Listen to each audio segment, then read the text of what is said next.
라는 제목으로 함께 말씀을 나눕니다. 한번 따라합시다. 하나님 말씀을 믿고 순종합시다. 하나님 말씀을 믿고 순종합시다. 베드로후서를 우리 지난주 이어서 좀 함께 살펴보게 되는데, 베드로후서를 기록한 목적은 로마에 의해 핍박을 받고 있는 중에도 성경이 하나님의 말씀인 것을 인정하지 않아서 예수님의 재림에 대해서 회의적인 그런 이단 사상을 가진 사람들을 경계하기 위해서였다라고 말씀을 드렸죠. 이 이단 사상을 가진 사람들의 공통점이 있다고 했습니다. 그것은 하나님 말씀에 대한 존경심, 공경심이 없는 거예요. 하나님 말씀을 인정하지 않는다, 그 말입니다. 그리고 성경이 하나님의 말씀이라는 확신이 없습니다. 다시 말하면 이 성경이 창세기부터 요한계시록까지 이 성경 전체가 하나님의 말씀이다, 이런 확신이 없다는 것입니다. 자, 그런데 구원의 확신이 있으면서도 믿음이 자라지 않는 분들이 있거든요. 구원의 확신 뭐예요? 예수님을 영접하였고 예수를 믿는 사람입니다. 그리고 당장 이 땅에 내가 이 세상을 떠나도 천국에 갈 수 있다, 그런 어떤 확신을 가지고 있는 사람입니다. 그런데 그런 구원의 확신이 있는데도 믿음이 자라지 않는 경우들이 있습니다. 왜 그럴까? 다른 이유도 있겠지만 결국에는 하나님의 말씀을 온전히 믿지 않아서 때문입니다. 이 하나님의 말씀을 믿어야 되는데 이 하나님 말씀을 온전히 믿지 않는다는 거죠. 하나님이 그렇다면 그런 줄 알고 그렇게 해야 되는데 그러지 않는다는 거예요. 어떤 거는 맞는데 어떤 건 아니다, 이런 식으로 하는 거겠죠.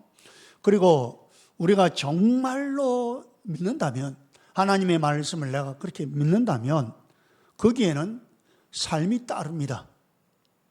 다시요. 하나님의 말씀을 믿는다면 거기에는 행위가 따릅니다. 행동이 따른다는 거예요. 이 부분은 제가 베드로후서 1장 앞부분에서 제가 말씀드렸죠. 예를 들면 이런 겁니다. 우리가 좀 간단한 생활의 예를 들면, 지금 날씨 춥죠. 근데 좀 있으면 아마도입니다. 아마도 그래 안 되면 더 좋지만 한파가 몰려가지고 꽁꽁 얼게 되는 그런 때가 옵니다.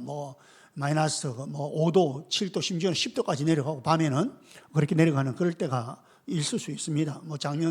지난 겨울에는 그랬죠.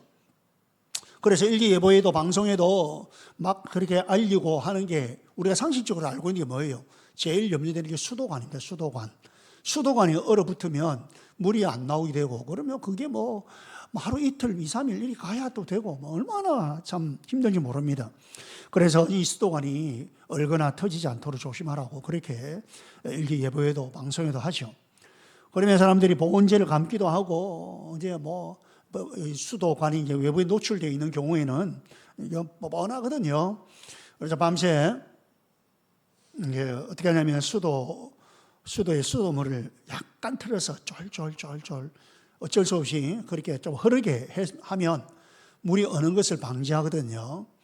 저도 우리 교회에 지난 겨울에 많이 춥고 그럴 때는 제가 밤에 가서 다른 때는 괜찮은데 우리 1층에 화장실 그래서 조금 틀어놓고, 또 남자 와서 이사서 조금씩 틀어놓고 그랬거든요. 그래서 그런지 우리가 때는 없었습니다.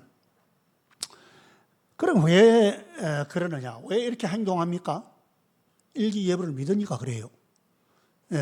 여러분, 우리 일기예보 요즘은 방송뿐만 아니고 많이 볼 수 있죠. 그걸 믿으니까 오늘 밤에는 이러면서 그런 행동을 취하게 되는 거죠. 그런데 그런 대비를 하지 않아서 수도가 얼어가지고 물이 안 나올 때는 왜 그래요?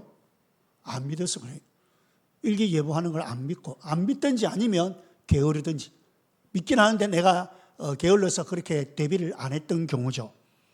여러분, 우리가 정말 하나님의 말씀을 믿으면 행위가 따르게 되어 있습니다. 삶이 따르게 되어 있다는 거예요.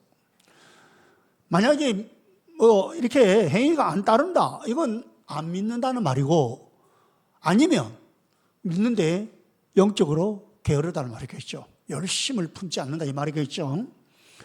하나님이 그렇다면 그런 줄 알고, 성경이 그렇다면 그런 줄 알고, 그것에 맞게 우리의 행위가 따라줘야 하는 거예요. 삶이 따라가야 하는 것입니다. 다시 말해서 하나님의 약속을 붙잡고 지금은 불확실한 지금 시대입니다. 그런데 지금 불확실하지만 그 불확실 속으로 뛰어드는 거예요. 하나님의 약속의 말씀이 있으니까 그 약속의 말씀, 하나님께 약속하셨으면 그 말씀 딱 붙잡고 그 불확실 속으로 뛰어들어가는 거예요. 아브라함이 그랬습니다. 하나님께서 너의 민족을 통해서 복을 주시리라 약속하셨죠. 너의 자손을 통해서 복을 주겠다 이런 약속을 하셨거든요. 그러면서 창세기 12장 1절에 보면 이렇게 말씀하십니다. 같이 볼까요? 시작. 너는 네가 살고 있는 땅과 네가 난 곳과 너의 아버지의 집을 떠나서 내가 보여주는 땅으로 가거라. 자 보세요. 가라. 지금 보세요. 내가 보여주는 땅으로 가라 했지 거기가 어디다 목적지가 분명하지 않습니다. 어디로 가라 이게 아닙니다. 그냥 하나님께서 하신 말씀은 딱 하나입니다. 뭐요? 복 주겠다는 거예요. 하나님께서 복 주겠다 그 약속 하나만 딱 하시고는 달랑 그 약속하시고는 자 이제 떠나라. 그러면서 뭐랍니까? 어디로 갈지는 내가 나중에 가르쳐 줄게 그 말입니다. 여러분 일반적으로 우리 사람들은요 뭐 너나 할 것 없이 앞으로 뭘 해야 한다는 것이 이게 확실하게 보이지 않고 미리 알고 있지 않으면 사람의 성향에 따라 더한 사람 더하고 좀 덜한 사람 덜하겠지만 그러나 일반적으로 거의 다 그렇습니다. 내가 뭘 해야 될지 확실하게 보이지 않고 또 미리 알고 있지 않으면 굉장히 불편하고 불안해집니다. 예. 어디 갈 때도 그렇죠. 어디로 갈지도 모르는데 그냥 가라. 떠나라. 이러면 얼마나 불안합니까 여러분. 담임 목사가 지금 우리가 가야 할 우리의 고을은 저기입니다 하고 제가 제시해 가면서 여러분에게 가세요 이래야 되는데 그것도 제시 안 하고 무조건 가라. 얼마나 불안하겠어요 여러분. 그죠? 제가 가정교회 사역을 전환하면서 우리가 할 곳은 이것입니다. 제가 여러분에 분명히 말하고 지금 가자고 하는 거 아닙니까? 그런데 그렇게도 안 하고 무조건 그냥 이거 합시다. 그냥 목장 모임 해봅시다. 뭐 이래 하면요. 그게 동력도 안 살고 불안하고. 여러분 그래서 우리가 지금 현대를 불확실성의 시대라 그렇게 말을 하죠. 지금 우리 현대를 두고 이 시대를 살아가는 우리는 참 불안합니다. 불확실하기 때문에. 자, 그런데 아브라함은 이 말씀 하나, 하나님께서 약속하신 그 말씀 하나 딱 붙잡고 떠난 것입니다. 그게 믿음이라는 거예요. 그게 믿음. 그래서 아브라함이 믿음의 사람이다 하는 거예요. 믿음의 조상이다. 하나님의 약속의 말씀이 없는 거 아니에요. 있습니다. 그래서 그 약속의 말씀이 있어서 그거 붙들고 뛰어드는 거예요. 모험하는 거예요. 행동을 하는 거예요. 이게 믿음이라는 거예요. 이게 믿음. 1부터 10까지 전부 다 쫙 그래서 안전하네. 여러분 세상에 그런 게 어디 있겠어요. 그러면 이미 늦습니다. 그럼 이미 늦어서 여러분 사업하는 사람들 있잖아요. 이 뒤따라가는 사람들은 사업을 하는데 쪽쪽 안 됩니다. 예. 이제 앞에서 막 개척하면서 막 일을 시작한 사람들은 어느 정도 되면 또 다시 치고 빠진다잖아요. 또 빠지고 또 그러면 뒤에서 이제 그때 사는 사람들은 늦어요. 그래서 하는 척도 잘 안 되는 거예요. 하나님의 약속의 말씀이 있으면 그냥 그거 붙들고 도전하는 거예요. 모험하고. 여러분 믿음이 왜 자라고 안 자라느냐? 왜 믿음이 안 자랄까? 머리로는 알고 있습니다. 그것이 사실이라고 그렇게 생각이 됩니다. 그렇다면 그 사실의 기초에서 뭔가 행동이 따라야 하는데 이걸 머리로만 담고 있으니 믿음이 자라겠어요? 믿음이 안 자라죠. 그렇지. 그러니까 커지는 거는 머리만 커지는 거예요.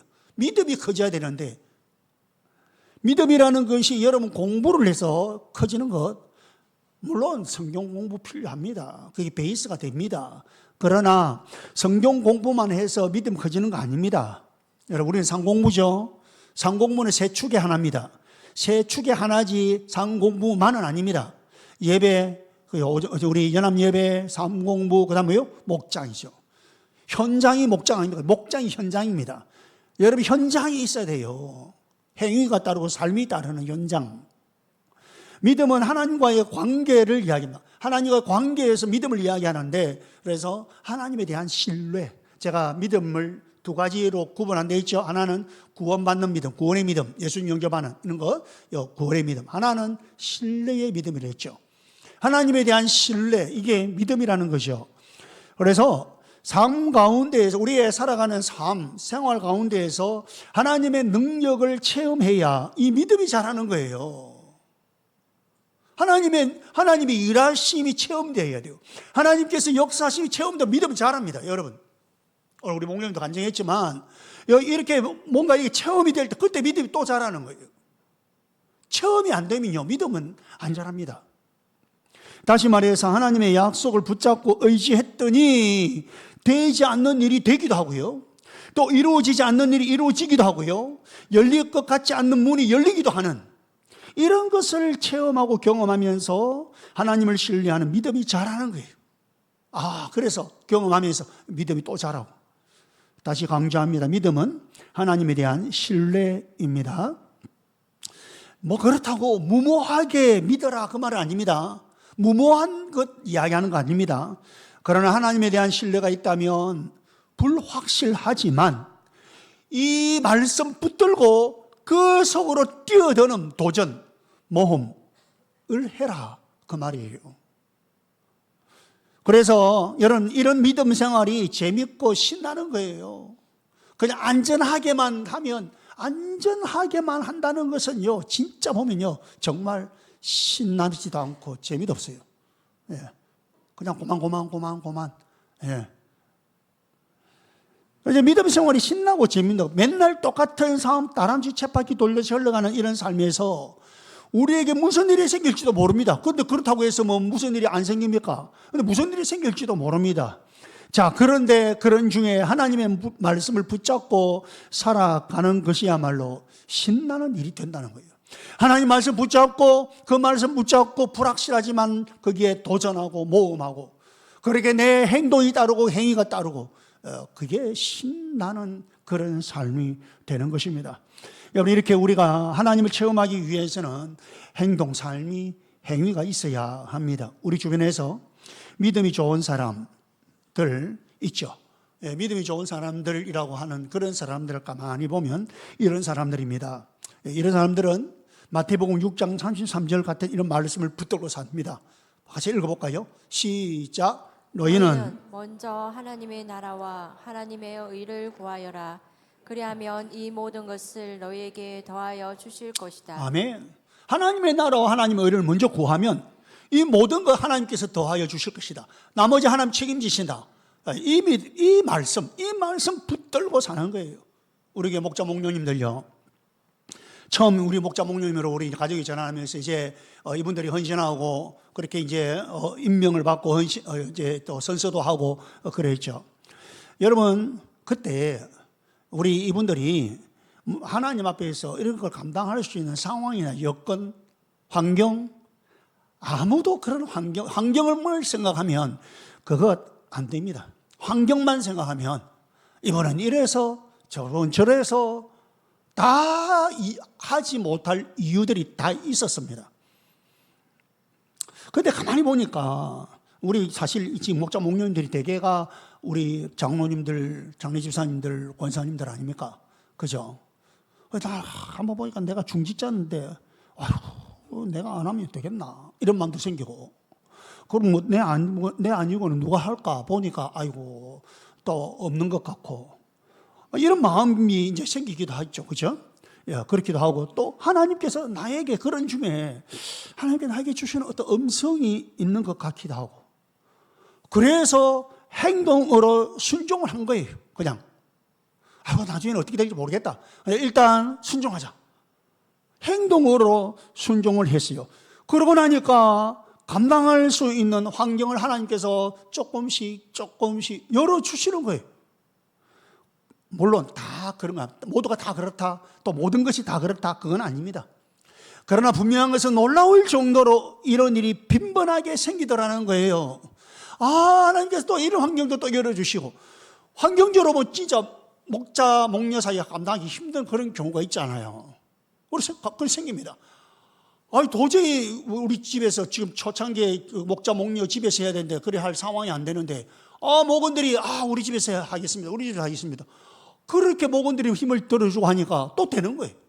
하나님께서 일을 하십니까? 감당할 수 있는 환경들을 하나님께서 열어주신다는 거예요. 믿음으로 도전하며 나아가니까. 자, 이런 것을 경험하면서 우리의 믿음이 커지는 거예요. 이제, 하나님께서 역사하시네. 하나님께서 내가 이렇게 순종하니까 하나님께서 역사하신다. 이러면서 나의 믿음이 커지는 거죠. 여러분, 아까도 말씀드렸죠. 안전하게만 한다고 해서 믿음이 자라는 거 아닙니다. 그러면 믿음이 사실 안 자랍니다. 다시 말하지만, 무모하게 믿습니다. 이렇게 뛰어들라는 건 아닙니다. 그러나 분명한 하나님의 인도하심이 있고, 하나님의 분명한 약속이 있다고 여겨지면, 그때는 이 말씀 붙들고 도전하고 모험을 해보세요, 여러분. 자꾸 죄송합니다, 이 표현 안전빵이라 하잖아요. 안전빵만 자꾸 추구하면 이것도 못하고 저것도 못하고 아무것도 못해요, 여러분. 하나님의 능력을 체험하게 됩니다. 여러분, 그렇게 도전하고 모험해보세요. 그러나 무모하게는 하지 마시고요. 정말 분명한 하나님의 약속이 있다. 하나님의 말씀이 나에게 주어졌다. 그런 느낌이 든다. 그러면 그걸 제3, 제4 확인하려고 하지 말고 일단은 순종해봐란 말이에요. 일단. 그럼 여러분, 하나님의 능력을 체험하고 우리의 믿음도 자랄 것입니다. 다시 본문으로 좀 돌아가면 베드로가 예수님께서 다시 오신다 이것에 대해서 하나님께서 말씀을 하셨기 때문에, 그래서 베드로는 예수님 오신다 분명하다. 왜? 하나님께서 그렇게 말씀하셨기 때문에. 요거는 지난주에 제가 쭉 말씀드렸습니다. 그래서 어떻게 예수님의 재림을 두고 신화다, 이건 꾸민 이야기다, 이런 말을 하느냐 이거죠. 자, 그러면서 베드로는 19절에서 이렇게 말합니다. 19절. 또 우리에게는 더욱 확실한 예언의 말씀이 있습니다. 그렇게 우리에게 더욱 확실한 예언의 말씀이 있습니다. 자, 그런데 왜 재림을 안 믿는가 하면 하나님의 말씀에 대한 그 확실한 예언의 말씀에 대한 신뢰가 없어서입니다. 그래서 베드로가 21절에서 이렇게 강조하죠. 21절 같이 시작. 예언은 언제든지 사람의 뜻에서 나온 것이 아니라 사람들이 성령에 이끌려서 하나님께로부터 오는 말씀을 받아서 한 것입니다. 여기서 예언은 이거는 뭐냐니까 말씀입니다. 하나님의 말씀은 이 말입니다. 사람의 뜻에서 나온 것이 아닙니다. 언제든지 사람으로부터 나온 게 아니고 뭐요? 하나님께서 말씀하신 것입니다.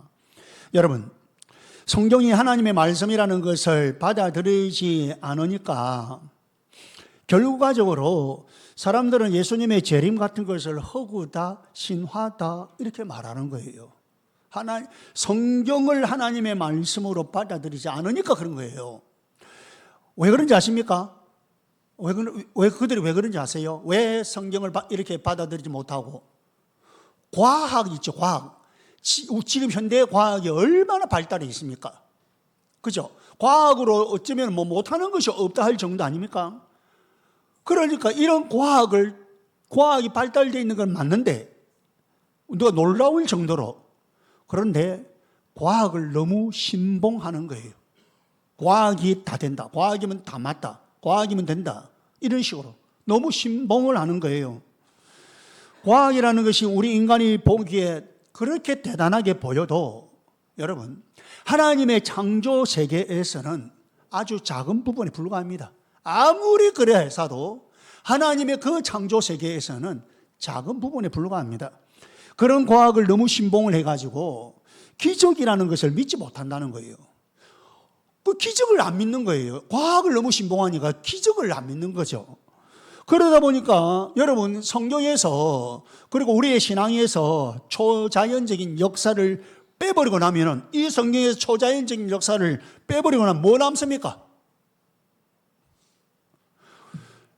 자연이 그러니까 성경에 있는 예언을 믿을 수가 없는 거죠.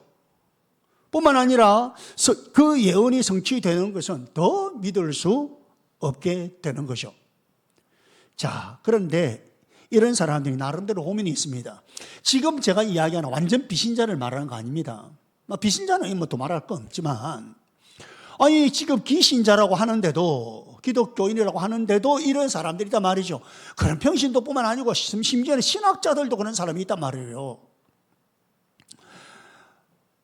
그러니까 이런 사람들 고민이 뭐냐니까, 그러면 성경에 왜 예언이 되어 있을까? 이거예요. 예언이 있거든요. 그래서 성경 이 예언은, 뭐지? 그리고 이 예언이 성취가 된 것도 보면은, 이것이 도대체 어떻게 된 거지? 이런 고민에 스스로 빠지는 겁니다. 예를 들면, 이스라엘이 남북으로 나누어졌다가, 북이 이스라엘이 먼저 아수르에 망하게 되고, 남유다가 그 다음에 바벨론에게 망하게 되죠. 그때 하나님께서 예레미야 선지자를 통하여서 이런 약속을 주십니다. 예레미야 29장 10절, 29장 10절 시작. 너희가 바빌로니아에서 70년을 다 채우고 나면 내가 너희를 돌아보라. 너희를 이곳으로 다시 데리고 오기로 한 나의 은혜로운 약속을 너희에게 그대로 이루어 주겠다. 한마디로 말하면 이제 포로로 잡혀갔는데 70년이 지나고 다시 돌아오게 해주겠다 이거예요. 이 지금 약속입니다. 이 예언의 약속이죠. 자, 이렇게 예언을 했는데 70년, 제가 얼마 전에도 이야기했죠. 결코 짧은 세월이 아닙니다. 긴 세월입니다. 그런데 정말로 70년이 지난 다음 이스라엘 백성이 돌아오게 됩니다. 와, 여러분, 이렇게 돌아와가지고 뭐 하냐니까 성전 짓고 예루살렘 성벽을 다시 쌓고 재건하고 이런 일을 하거든요. 그런 내용을 기록한 것이 성경의 에스라, 느헤미야서 아닙니까? 자, 그런데 이런 초자연적인 역사, 그런 초자연적인 그런 세계나 그런 기적을 믿지 아니하고 예언이나 예언이 성취된 것을 믿지 않는 사람들에게 말씀드린 것처럼 고민이 되는 것입니다. 성경에 기록이 되어 있으니 이거 안 믿자니 그렇고 그렇다고 믿어지지는 않고 이런 고민에 빠지는 거죠. 그래서 이들이 고민하다가 뭐 어떻게 나름 이걸 해석하느냐 하면 여러분 참 진짜 안 믿으려고 하니까 보세요. 어떻게 하느냐 하면 이스라엘 백성들이 바벨론으로 포로로 잡혀갔다가 돌아오게 될 때 그때 정치적인 상황이 있었거든요. 분명히 하나님께서 그런 걸 이용을 하셨는데 그 하나님을 빼버리고 여러 가지 정치적인 상황 때문에 다시 돌아오게 되었다. 이렇게 그것만 보는 거죠. 그리고는 이 일이 일어난 뒤에 어떤 사람이 예레미야라는 사람이 이름을 갖다 붙여가지고 옛날에 예레미야가 이런 예언을 했었다. 이런 식으로 적었다는 거예요. 여러분, 뭐 지금 정신사료가 안 들으면은 그럼 이게 맞는가 보다 이렇게 들으면 안 됩니다. 예? 여러분 지금 이런 식으로 말하는 것을 또 제법 똑똑하다는 사람들이 이걸 더 믿습니다. 과학을 더 신봉하니까 이런 걸 더 믿는 거예요. 그러나 여러분 기독교 신앙에서 초자연적인 요소인 기적을 빼버리고 나면 그러면 이건 아무것도 안 됩니다. 그리고 아무것도 아니에요. 예수님께서 태어나신 것, 지금 우리 조금 있으면 성탄절이잖아요.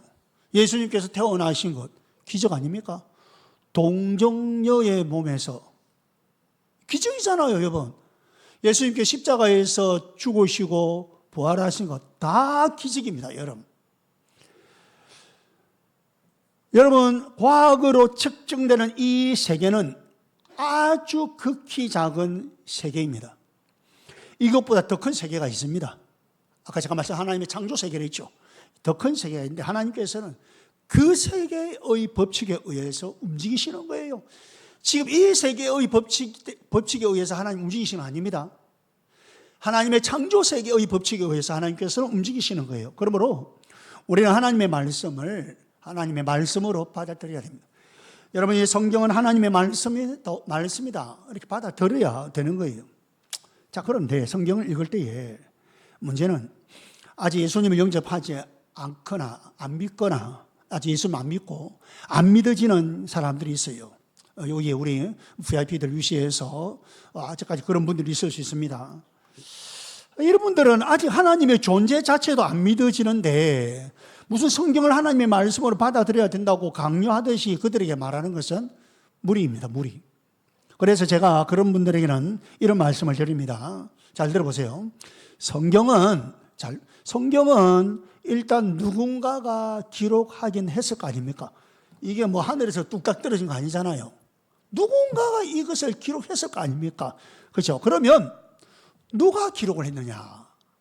이걸 먼저 생각하는 거예요. 예를 들면 베드로서는 베드로가 기록했거든요. 아, 베드로. 이런 식으로.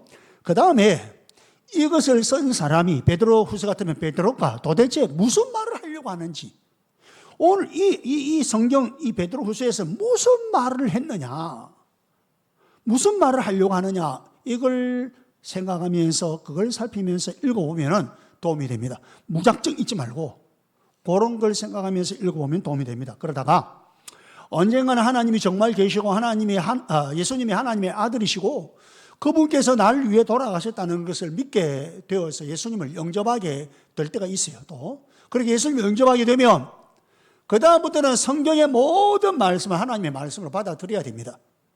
네, 어떤 건 맞고 어떤 건 아니고, 이게 아니고요.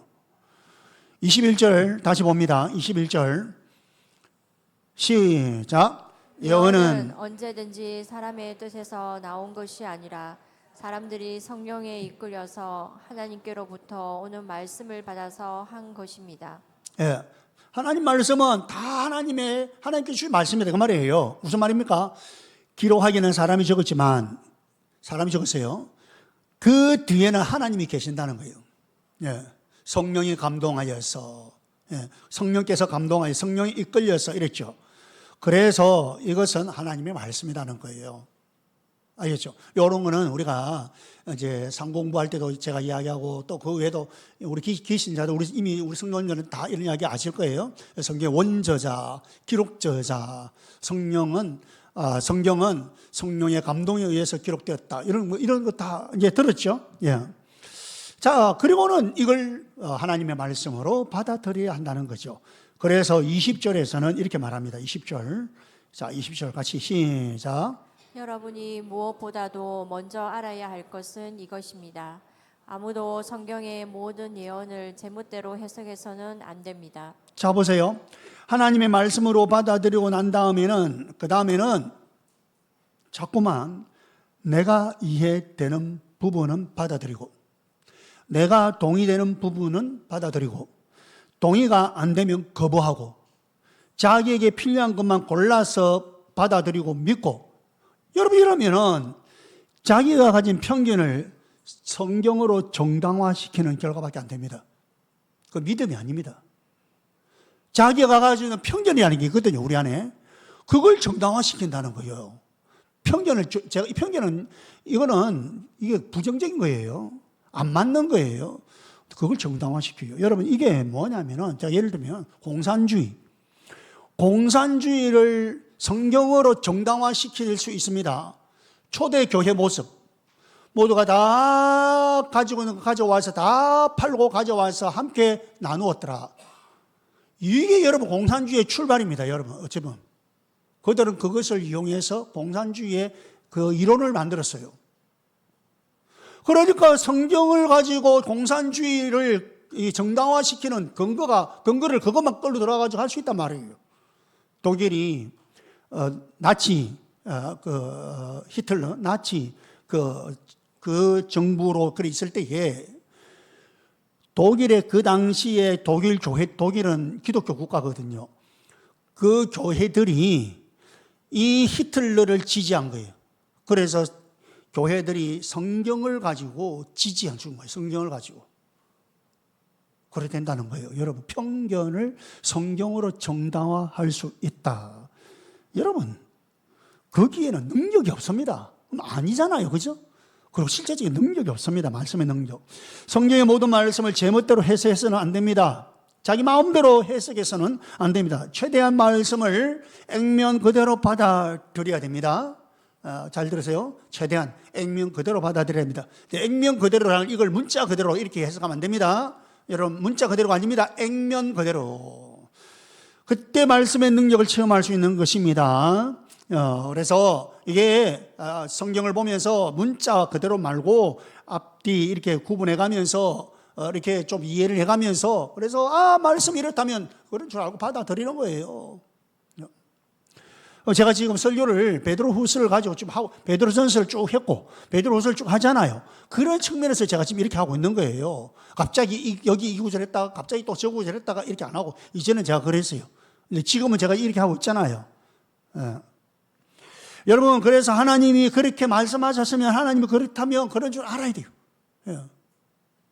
내가 좀 이해가 안 되고 동의가 안 된다고 가능성이 없다고 뭐 이래서 이거 고치고 저래서 저거 고치고 그래서 여기서 이거 뽑고 저기서 저거 뽑고 이래가지고는 말씀의 능력이 안 나온다는 겁니다. 여러분, 성경은 하나님의 약속의 말씀입니다. 그래서 하나님이 그렇다면 그런 줄 알고 가능하면 최대한 액면 그대로 받아들이라는 거예요. 액면 그대로 받아들이고 그러면 말씀의 능력을 체험하게 됩니다. 저와 여러분, 이렇게 말씀의 능력을 체험하는, 그래서 우리의 삶이 참 신나고 재미있고 정말 우리는 그저 말씀에 따라서 순종하면서 우리가 그렇게 행동했을 뿐인데 그것을 역사하시고 거기에 따라서 아름다운 일을 나타내시는 분은 하나님이시고 그래서 하나님의 역사를 경험하는 그런 우리 모두 되기를 주의 이름으로 축복합니다.